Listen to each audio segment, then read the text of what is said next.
The Battle of Bubat, also known as Pasunda Bubat, is the battle between the Sundanese royal family and Majapahit army that took place in Bubat Square, on the northern part of Trowulan in 1279 Saka or 1357 CE. The uneven battle, and the demonstration of courage through fighting an impossible battle and facing a certain death, is somehow comparable to the Battle of Thermopylae. Historical account. The historical account of Pasunda Bubat is mentioned in Karita Parahiangan and Pararatan, but not found in the Nagarakrita Gama. While the story of the Battle of Bubat is the main theme of the Balinese manuscript Kidung Sunda, wedding proposal, Hayam Warwick, king of Majapahit, decided, probably for political reasons, to take Princess Citra Rashmi as his spouse. She was a daughter of Prabhu Maharaja Lingabuana Waisasar of the Sunda kingdom. Tradition describes her as a girl of extraordinary beauty.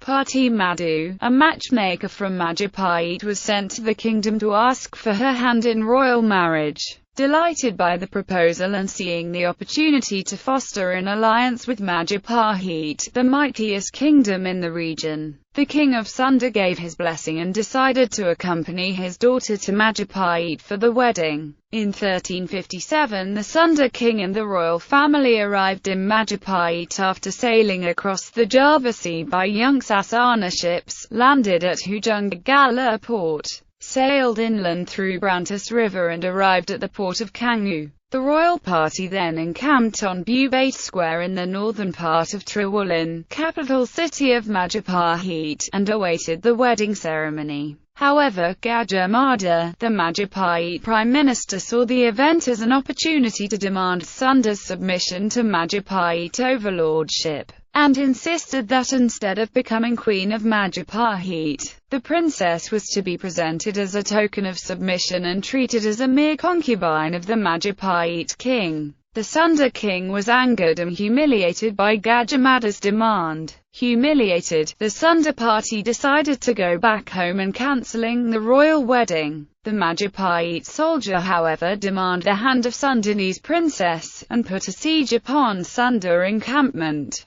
the battle and the suicide of the princess. As a result, a skirmish took place on Bubat Square between the Majapahit army and the Sunda royal family in defense of their honor. It was uneven and unfair match, since the Sundanese party was composed mostly of royal family, state officials and nobles, accompanied by servants and royal guards. The numbers of Sundanese party were estimated at fewer than 100. On the other hand, the armed guards stationed within Majapahit capital city under Gajah Mada commands were estimated at several thousand well-armed and well-trained troops. The Sundanese party were surrounded in the center of the Bubat Square. Some sources mentioned that the Sundanese managed to defend the square and strike back the Majapahit siege for several times. However, as the day went on, the Sundanese were exhausted and overwhelmed. Despite facing the certain death, the Sundanese demonstrated extraordinary courage and chivalry as one by one, all of them fell. Despite courageous resistance, the royal family were overwhelmed and annihilated by the Majapahit army. The Sunda king was killed in a duel with a Majapahit general as well as other Sundanese nobles, with almost all of the Sundanese royal party massacred. In the tragedy, tradition says that the heartbroken princess, highly possible with all of remaining Sundanese women, took her own life to defend the honor and dignity of her country. The ritualized suicide by the women of Kshatriya class after the defeat of their men is expected to defend their pride and honor as well as to protect their chastity, rather than facing possibility of humiliation through rape, subjugation or enslavery. Aftermath. According to tradition, Daya Pitaloka's death was mourned by Hayam Warwick and the entire population of the Sunda kingdom, who had lost most members of their royal family. Later King Hayam Warwick married to Padakasori, his own cousin, instead. Pitaloka's deed and her father's courage are revered as noble acts of honor, courage and dignity in Sundanese tradition. Her father,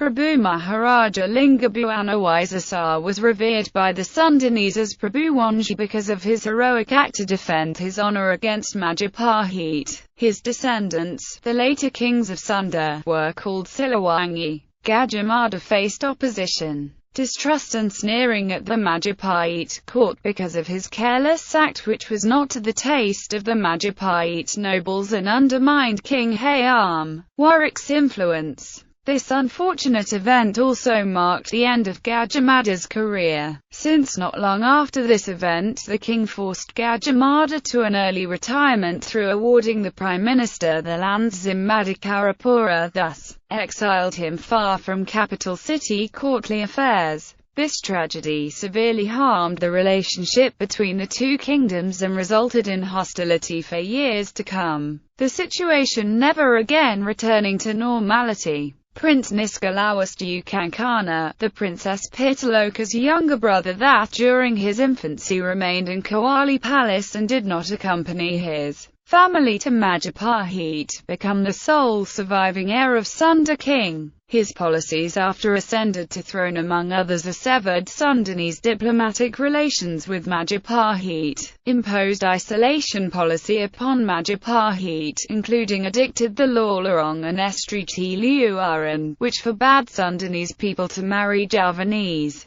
These reactions reflected the Sundanese disappointment and anger towards Majapahit, and later contributed to the Sundanese-Javanese animosity, the sentiments that even may still runs to present day. For example, unlike most of Indonesian cities today in Bandung, West Java capital city, also the cultural center of Sundanese people, there is no street name bearing the name of Gajah Mada, or Majapahit. Although today Gajah Mada is considered as Indonesian national hero, Sundanese people still did not find him deserving based on his wicked deed in this incident. Curiously, although Bali is known as the heir of Majapahit culture, Balinese opinion seems to take Sundanese side in this dispute, as evidenced through their manuscript Kidung Sunda. The Balinese reverence and admiration to Sundanese heroic act by courageously facing certain death was probably in accordance with Hindu Kodiv, honor of Kshatriya's caste, that the ultimate and perfect death of a Kshatriya is on the edge of sword, to die on the battlefield. The practice of demonstrating the act of courage has its Balinese counterpart in the Puputan tradition, a fight to the death by men and followed by mass ritual suicide by the women in preference to facing the humiliation of surrender.